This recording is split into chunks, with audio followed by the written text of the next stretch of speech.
Swayam Prabha. Digital India. Educated India.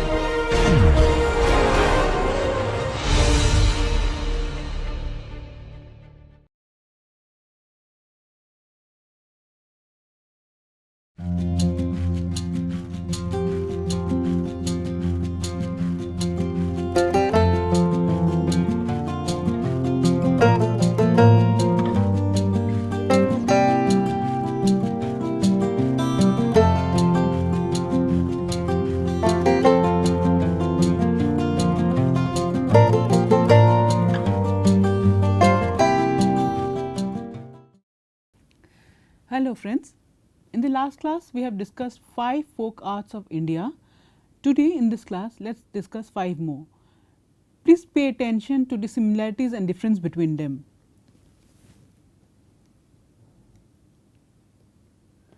Today let us discuss Kalamkari. Kalamkari is practiced in the states of Andhra Pradesh and Telangana. These are some of the paintings in Kalamkari style. Kalamkari is an ancient Indian art that originated around 3000 years ago. It was born out of an art of storytelling. In ancient times, people used to travel from village to village and told stories. Some of them even drew on a canvas. This was how the art of Kalamkari was born. During the Mughal era, this art of Kalamkari got its recognition. So, like in many other art forms, this was also born out of the practice of storytelling. People like to tell stories, so sometimes they narrate, but sometimes they even draw. Kalamkari was one such example where people used to draw the stories they wanted to say. It derives its name from kalam meaning pen and kari means work, literally meaning pen work. The artist used bamboo or date pump stick pointed at one end with a bunch of fine hair attached to this pointed end to be used as the brush or pen.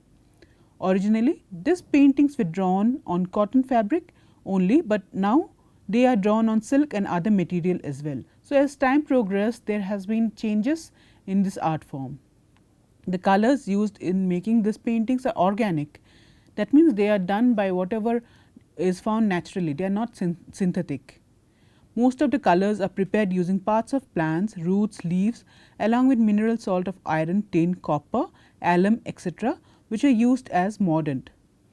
This style of painting originated at Kalahasti, north of Chennai, and Masulipatnam, east of Hyderabad.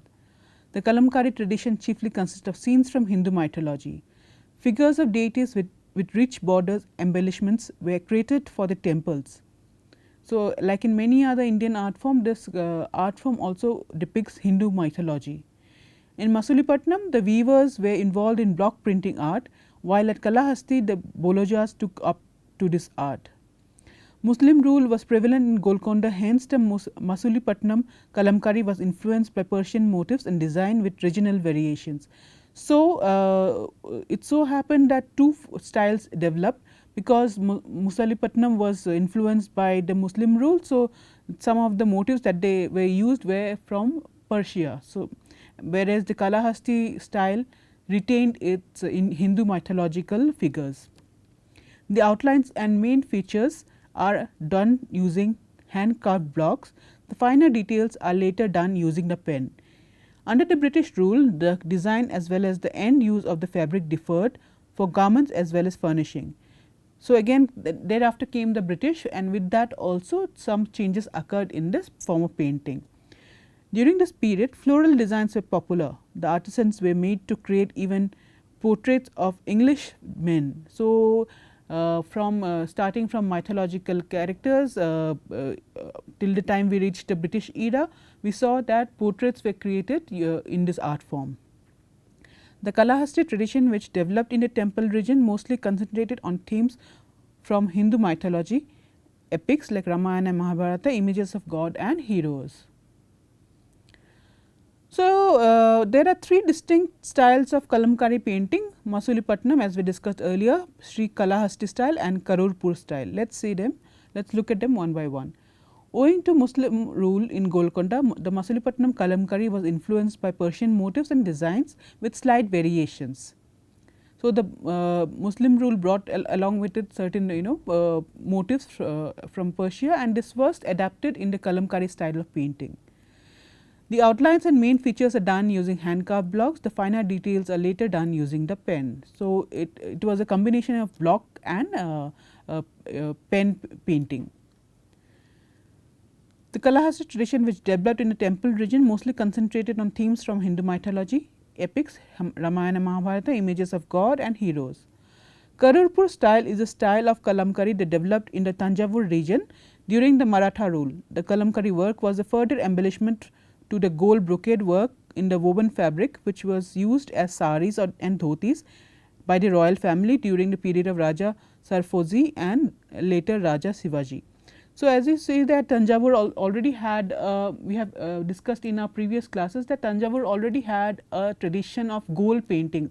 They either use gold foils or they use gold colors. So, kalamkari style, which developed in this region, was also influenced by this tradition of painting. So, this is a Sri Kalahasti style of painting. As you see, it is depicting Hindu mythology, that is Krishna and Arjuna. So, it depicts Hindu gods and goddesses and Hindu mythology. This is a style that of Masulipattnam.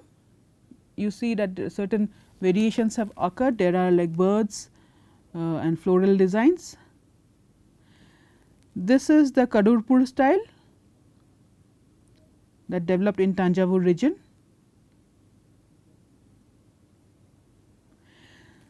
Kalamkari is an elaborate style of making fabric, fabric painting, and it involves 23 steps. So, these are some of the steps. First, cow dung bleach is done. So, cow dung plus water plus milk stirred the fabric well. The fabric is put in this mixture and it is stirred well. Washing is in normal water. Then myrobalan treatment, myrobalan powder plus water that use then kalamkari, then the actual kalamkari is done. Black liquid is used to outline.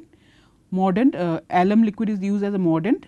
Mordant is used to stick the color to the fabric. Running water wash, again another wash is done. Then color development, boiling the fabric by gradually increasing the heat with the ingredient alizarin and dye source. Then washing in normal water 3 times washed. Fixation, fabric is dipped and stirred in alum water. Then dry the fabric. So, this it is said that kalamkari, the process of making a kalamkari fabric involves 23 elaborate steps. So, it is a very tedious process and a very elaborate and very nuanced process. Now, let us come to Ganjifa art.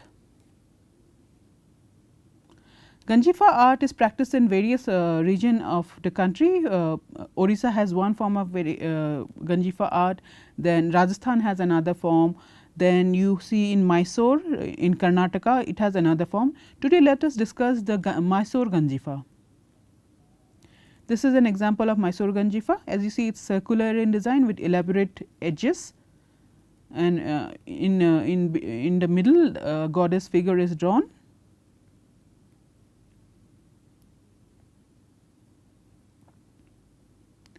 Ganjifa is an ancient Indian card game. So, it is actually a name given to a card game. The game is believed to have been brought to India during the Mughal period.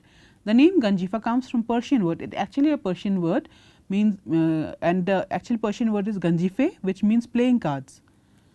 So, Ganjifa was actually a game which later became an art form. The speciality of this card is that they are traditionally hand painted. The cards are typically circular, although some rectangular decks have been produced. This was a game that was popular and played across medieval India. So, Ganjifa was popular during medieval India. Each region in the country had its own form of the game. There was the Sawantwadi Ganjifa from Maharashtra, Navadurga Ganjifa from Orissa, Rajasthan and Gujarat Ganjifa, Kashmir Ganjifa, Nepal Ganjifa and the Mysuru Ganjifa. So, various region of the country had its own style of Ganjifa painting. Mysuru Ganjifa was extensively patronized by the Mysore royal family, the Odiyar kings. The main aim of the game was to teach, learn and tell stories. Again, as we see in Kalamkari, that even here in Ganjifa art form, the main aim is to tell stories, tell you stories about mythological characters, something that happened in the past. So, these were used for that purpose. From the ancient scriptures and holy books, all the 18 games in the Mysuru Ganjifa style were set to stories and slokas from the Hindu Puranas, stories from Ramayana, Mahabharata, etc. The Dasha-avatar Ganjifa, which is a series based on the 10 different forms of Hindu god Vishnu, was the most popular of the 18 Ganjifa games. The Dasha-avatar Ganjifa has a set of 120 different playing cards. So, there are 18 different games in Mysuru which are done in Mysuru Ganjifa style, and among them is the Dashavatara game, Dashavatara series, which is most popular. Apart from India, Ganjifa is commonly known as Nepal, Arab countries, Turkey and Iran. So, there are other countries also which has this form. So, let us discuss some of the styles. Mughal Ganjifa. History says Mughal and Hindu Ganjifas were very common and had attracted lot of attention. So, they had attracted a lot of attention and they were much discussed styles. The present game of Mughal Ganjifa was introduced by Akbar. The Mughal Ganjifa carried 8 suited Ganjifa pack and had 96 beautiful cards in 8 suits of 12 cards each. The 12 cards in each suit comprised of 2 quotes or figure cards and 10 numeral or pip cards. So, this set had various subsections also. Dashavatara Ganjifa, the Hindu Dashavatara, that is the 10 incarnation of Lord Vishnu, was different in their composition and construction. In the first order, the number of suits and cards were more, which made the game complicated. The figures in the suit sign were common to the Hindu players. Each pack of Ganjifa carried 10 suits, which displayed one of the incarnation of Vishnu. The technique, processing, design of Ganjifa card varied from user to user. Artists involved in making cards for the rich and wealthy had to use expensive materials. So, it depended upon for whom you are making the card. If you are making for the rich, it was more elaborate and it was more expensive material were used, and if you are making for common people, lesser expensive material was used, and the prices depended based on it. But essentially these were hand painted cards. They used to craft on lac wafers, tortoise shells, ivory, engraved brass disc, mother of pearl, and were decorated with precious stones and metal. So, the one which were made for the rich people had all these things. They were made with naturally available material and was very rich to look at. Common man had Ganjifa to himself on leather paper, stylograph palm leaves, fish scales and paper mache. So, the ones which were made for the common people were lesser, the material were lesser expensive. Today, the Ganjifas are sold as a craft object. So, today the games are no longer in vogue, but what remains is the art form. The making of Ganjifa. Ganjifa cards are painstakingly crafted upon a canvas that is made from old saris, painted using colors pounded out of stones and leaves and then finished with layers of natural gum. Each set of card takes as many as 30 days to make. So, as you see that it is a very elaborate process and it is it involves a lot of time and a lot of effort, and one set might take as many as a month, as many days as a month. Preparing the canvas. Preparing a perfect canvas is as important as the painting itself. Canvases are prepared from old cotton saris that are soft and starch free. So, the base is the cotton saris which are starch free. These are soaked in a solution of crushed tamarind seeds and water for 4 to 5 days, which is then sun dried. A layer of similarly processed cloth is placed on top. So, 2 layers of similarly processed cloths are put together. After the layered cloth is dry, a paste of chalk powder, tamarind and gum is applied on both the sides. This dries into a tough hard base. So, this becomes the base. Artisan buff this into a smooth canvas using locally available stones. So, they buff it with make it softer by using stones and rubbing the stones against the fabric. The canvas preparation takes about a week. So, preparing the canvas itself takes a week. Traditionally, Ganjifa cards were painted with mouse hair brushes and natural colors like white from powdered conch shells, green from various leaves, black from lamp soot, red from a stone called hingulal, blue from a stone called khandnila, and yellow from a stone called hartal. The canvas is first cut by hand into a perfect circle. So, as you see that most of the cards are a circle. So, after and that is specificity of the Ganjifa card, that they are circular, but there are some which are rectangular also, but most of them are circular. So, this canvas is then cut into circles, an intricate border is painted. As you see in the previous painting, that border is very unique, the border is very intricate and very nuancedly done. An intricate border is painted around its edge. The artist then says a prayer to Vishnu and outlines this figure first with pencil and then with thin white brush strokes. So, these are very ritualistic, originally it was very ritualistically done. Prayer is essential to Lord Vishnu before you start the painting. He then paints on the clothes and ornaments. So, first with the pencil the figures are made, then after that he paints the clothes and ornaments on the figure. Secondary motifs are then outlined in black. So, the black uses of the color black is quite special to this form of art. Last, the whites of the eyes are highlighted. So, lastly comes the eyes. Interestingly, Ganjifa artists always paint freehand, beginning and ending with the color white.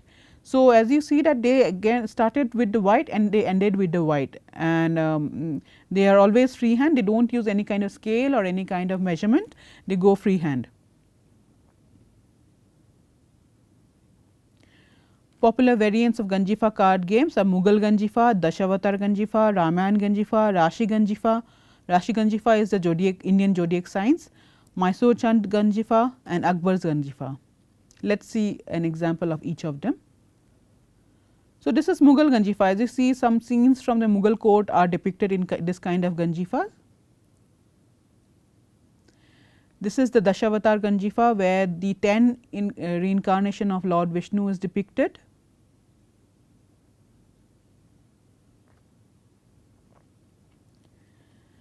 This is the Ramayana Ganjifa, where scenes from the Ramayana epics are depicted. You see, the one is they are showing various scenes from that epic.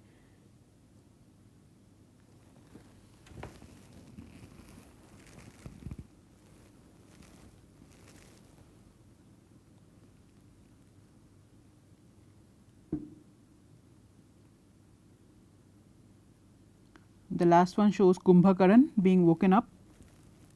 Here is the scene where Ram goes to kill the golden deer. Here is the scene where the Hanuman and other monkeys are making the bridge. Similarly, here is another scene of the 4 brothers. This with various scenes from Ramayana is depicted in this form of in this style of Ganjifa. This is Rashi Ganjifa. The Indian zodiac signs are depicted in this set of Ganjifas.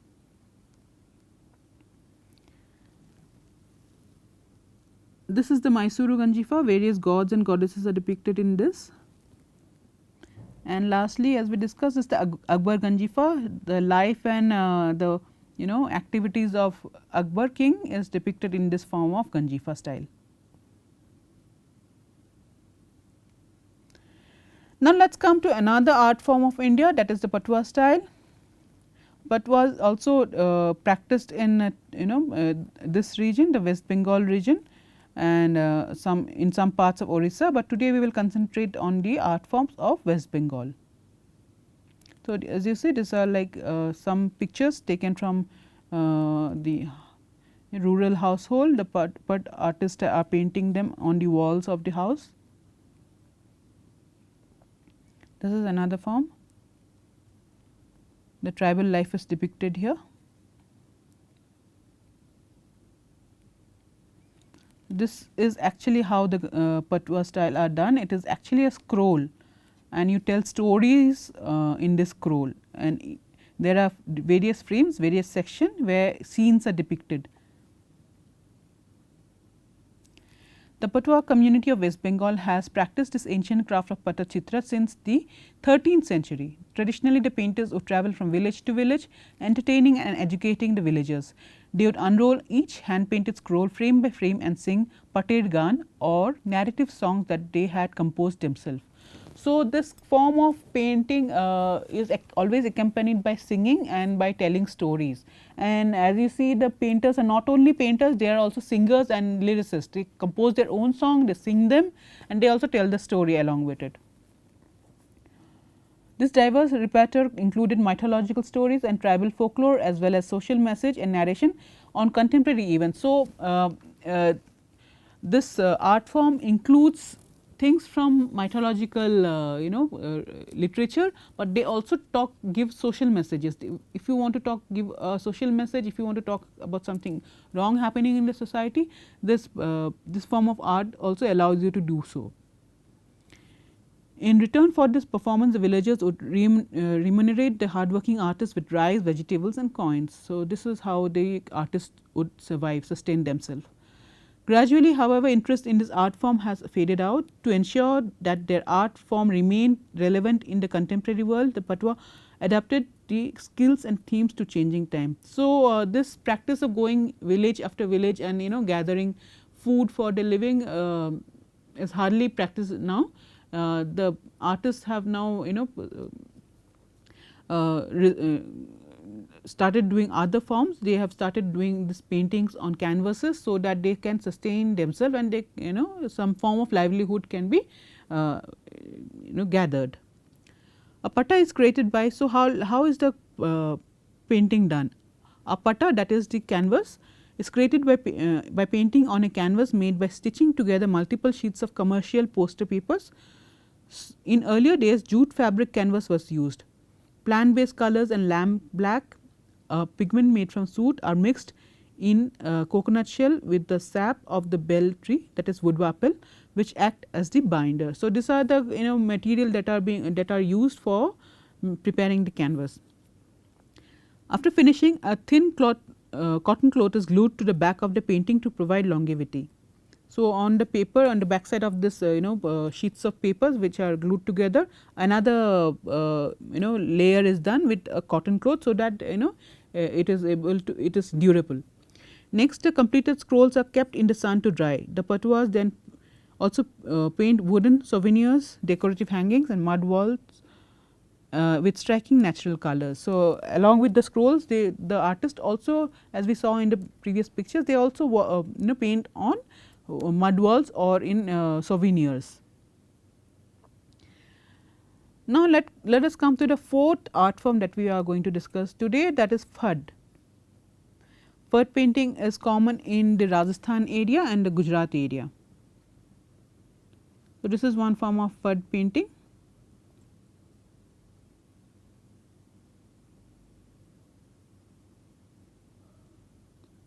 This one shows the various life and activity of Lord Krishna.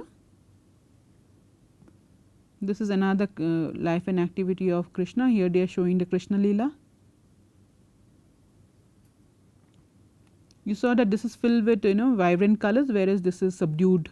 The colors are subdued and 2-3 colors are being used.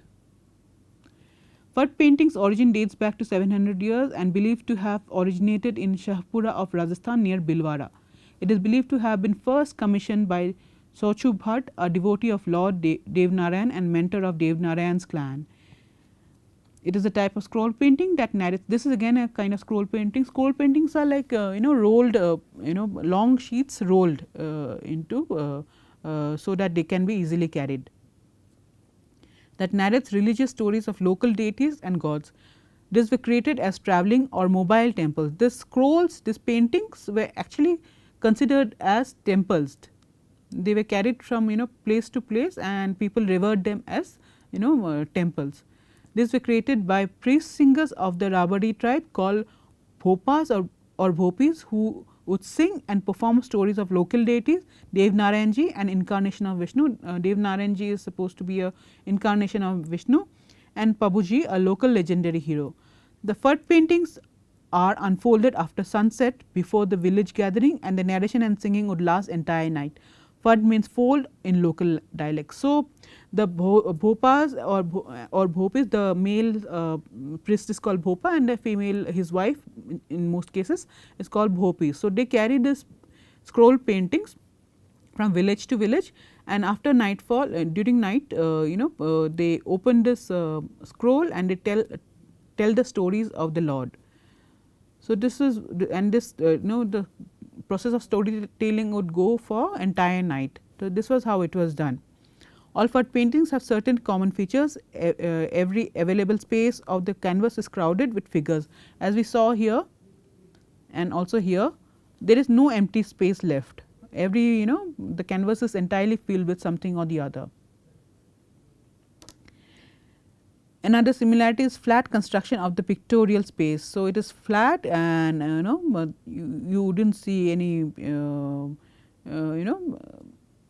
projection kind of drawings. While the figures are harmoniously distributed all over the area, the scale of figure depends on the social status of the character they represented and the roles they play in the story. So, if the the person is of more importance, he will take more space in the painting, and if the person is less important, he or she will take less space in the painting. This was a practice done in the Phật painting. Another interesting feature is that the figures in the painting always face each other instead of the viewer. As we saw here, they are facing each other and they are not looking towards the viewer, they are not looking towards the people looking at them, they are facing each other. So, these are some of the uniqueness, some of the specificity of Phật painting. The Phật is painted on thick canvas. The color palettes consist of bright orange, red, yellow, black, blue, green and brown derived from stones and minerals. This again, like many of the folk paintings, are all natural colors and nothing synthetic is used. The colors are prepared by the women artisans, while the preparation of the canvas through application of starch and keriagon, that is indigenous glue, and ghotana, this burnishing, is done by men. The artists prepare a mixture of wheat or rice flour and boil it with water till it turns in a thick fine paste. He then applies this paste on the cloth. The cloth is stretched and dried well in hard sunlight and then rubbed with a stone device to make it smooth and shining. The cloth is now ready and works as well as a canvas. So, this is indigenously prepared kind of canvas made with cloth and hardened it with by hardening it with gum. The artist prepares his paints from gum, powdered earthen colors, water and indigo. They keep a grinding stone on which the colors are ground with gum and water. Earthen colors are used to give the temporary effect. Indigo, a color obtained from a plant, is still used for blue. As the time progressed, few other exotic colors have been used, but indigo is quite common in Phật painting. People still use indigo color, that naturally obtained indigo color from a plant is still used. The painting begins on an auspicious day. So, this is again a ritualistic painting and it has to begin on an auspicious day with a ritual offering of a coconut to Saraswati, the Hindu goddess of learning and fine arts. The first stroke of brush is always made by a virgin girl. So, this is again like it is a very ritualistic process that offering is made to goddess Saraswati. Then the first stroke of the painting has to be done by a virgin girl, a small girl probably belonging either to the painter's family or to a higher caste. The painter first of all divides the entire scroll into number of sections and subsections. Then he prepares rough sketches of the whole painting in light yellow color. So, the painter in order to start the painting should already have had an idea of what he is going to paint. So, he divides the entire canvas into sections and subsections, then he starts painting with light yellow color and the brighter colors are filled later. As the rough sketch is ready, the artist starts using color in layer patterns from lighter to darker values. So, first they use the lighter color, then the darker colors are applied gradually. Orange for limbs or torso. So, there are specificity of what color can be used for which to which part of the body or depict what. Orange for limbs or torso figures, yellow for ornaments and general clothing and designs, green for trees and vegetation, brown for architectural structures, red for royal clothing. This is important, all the royal figures should have red clothing and nothing other than that, and flags, and blue for water and curtains. The subtle black lines give the final touch. Ornate borders, creepers, trees, rivers and buildings are used as a scene divider, and the entire composition is enclosed within a thick border which is always painted and auspicious red. So, you see that the various scenes are divided by using either creepers or trees or rivers or some natural things are used to divide the scenes, as you see in this this painting. So, scenes are divided. Then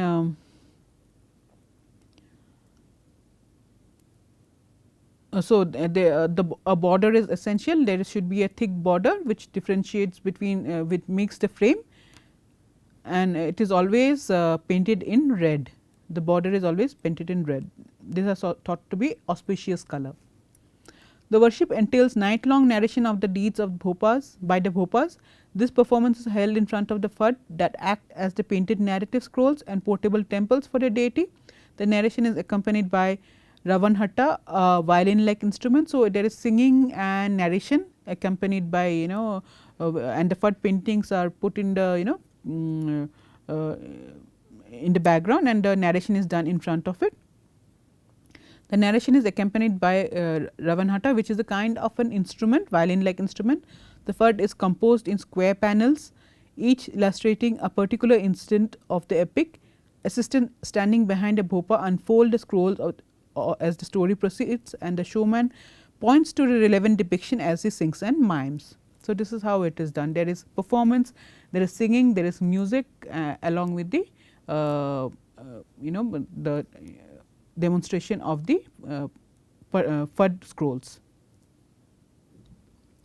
So, this is one painting of Dev Narayanji. Dev Narayanji is believed to be an incarnation of Lord Vishnu.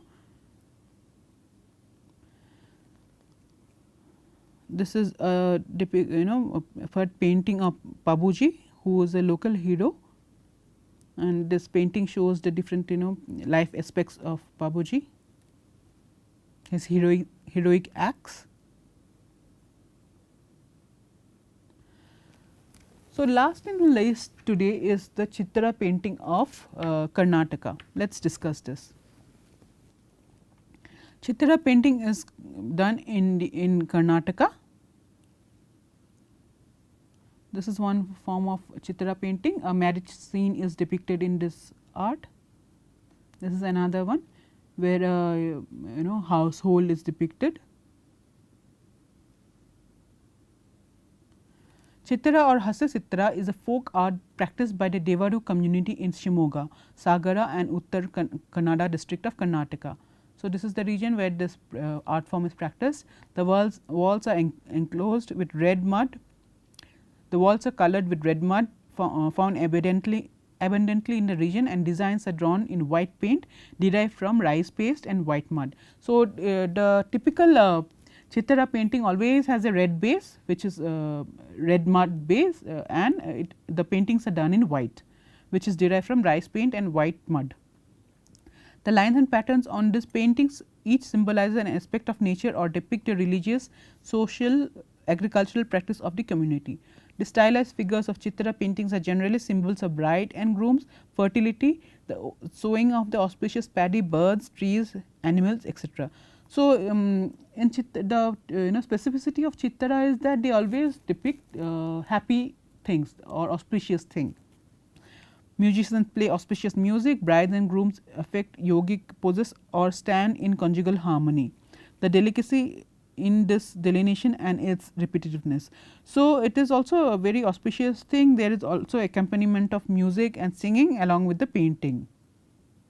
So, Chitra painting is one of the specificity of Chitra painting is that it is a repeated pattern. You will see repeated pattern in the painting, in the whole painting. The practice of drawing this art is accompanied by music and singing. Every situation and the course depicted on the wall has a relevant song. So, every situation and everything that is depicted on the walls has a song to accompany with it. Material use. The materials used for this art is natural. The community makes its own colors deriving from natural sources such as bark of trees, wild berries, seeds, rocks, minerals and vegetables. Red art, rice flour, coal, this is coal, berry, limestone, turmeric, milk etc. has been used to prepare white, black, red and yellow natural colors. So, whatever is found in nature naturally are used. Types. While the designs on the paintings are common across entire community, the paintings are divided into 3 types according to the use of color. So, here you see it is not the theme, but the use of colors define the type of the painting. These are Bili Hase, Kappu Hase, Kemmanu Hase. So, there are 3 types of Chitra paintings depending upon the colors used. Base. The drawing has been seen on the walls, door frames and window frames. It can also be done on bamboo baskets. Generally the base is red earth. On the baskets the base has been prepared by applying a mixture of red earth and cow dung. So, in the we see this Chitra painting on a bamboo basket also. In the bamboo basket, what to give it a feeling of a a mud wall, it is a coating of red earth and cow dung is used. Brush. To draw the lines, the community use a natural brush made by grass straw and natural fiber. So, naturally obtained things are used as brush. Occasions. The art has been takes place in marriage and festivals. In Bhumi Hunime festival, women decorate the bamboo baskets with this art. The motifs are taken from daily life. In the marriage ceremony, Hase Chitra is drawn on the wall where the ritual takes place. So, where the ritual of the marriage takes place, this Chitra painting is done, which is thought to be very auspicious. The common motifs in the marriage are Palakki, that is carriage, Dibbana, Kakugalu, that is twin birds or love birds, bride and bridegroom. So, all auspicious things related to marriage and fertility are drawn during this the marriage occasions. So, friends, today we have seen 5 art forms from India. So, from next class let us see the techniques of how they make it. So, please go through the the slides and see how what is the difference and the similarity between these art forms. So, we meet in the next class. Thank you.